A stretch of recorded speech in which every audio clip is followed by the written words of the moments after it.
Allez, on est parti pour les applications de la dérivation du livre Hyperbole. Donc, on est sur l'exercice 75.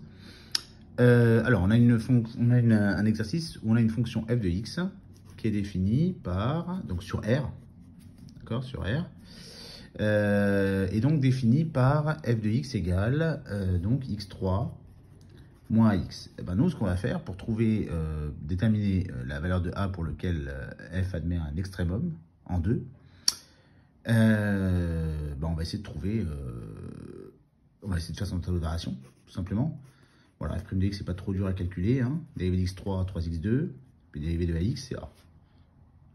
Ouais, maintenant, on va chercher où est-ce que la dérivée s'annule, hein. Donc f' de x vaut 0. Bah, quand 3x au carré moins a vaut 0, c'est-à-dire quand 3x au carré égale à a, et c'est-à-dire quand x au carré est égal à a sur 3. Et comme a, on dit que c'est un entier strictement positif, donc en fait ça, ça veut dire que x, il vaut racine carrée de a sur 3, qui existe, hein, puisque a est positif, ou bien x vaut moins la racine carrée d'a sur 3. D'accord? Donc si on veut faire le tableau de variation, on va avoir quelque chose comme ça. On va avoir moins racine carrée d'a sur 3 et racine carrée d'a sur 3. Et on s'aperçoit, quand on fait le tableau de variation, donc on va mettre f' de x et f, d'accord, on s'aperçoit en fait que ici, alors on va voir donc la dérivée f' de x, ça c'est une parabole. Et c'est une parabole qui sourit, puisque a est positif. Donc elle fait une sorte de sourire, un truc comme ça. Ou comme ça plutôt, moins a, un truc comme ça. D'accord? Donc ça veut dire en fait qu'on passe en dessous, ici, entre ici et ici, entre les deux racines.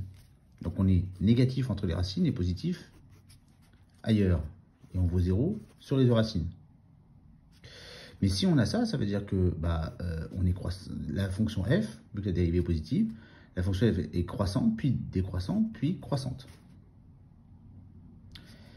Et ici, on aura l'image de ça, donc f de moins racine carrée oui, de a sur 3, l'image de ça, et puis l'image de racine carrée d'a sur 3. Mais eux, ils demandent à admettre un extrémum en 2. Ça veut dire que c'est ici que ça doit être égal à 2. Ici, ça ne peut pas être égal à 2, puisqu'on a un moins devant une racine. Donc, moins devant une racine, ça veut dire que ce nombre-là sera négatif. Donc, s'il y en a un des deux qui vaut 2, c'est lui.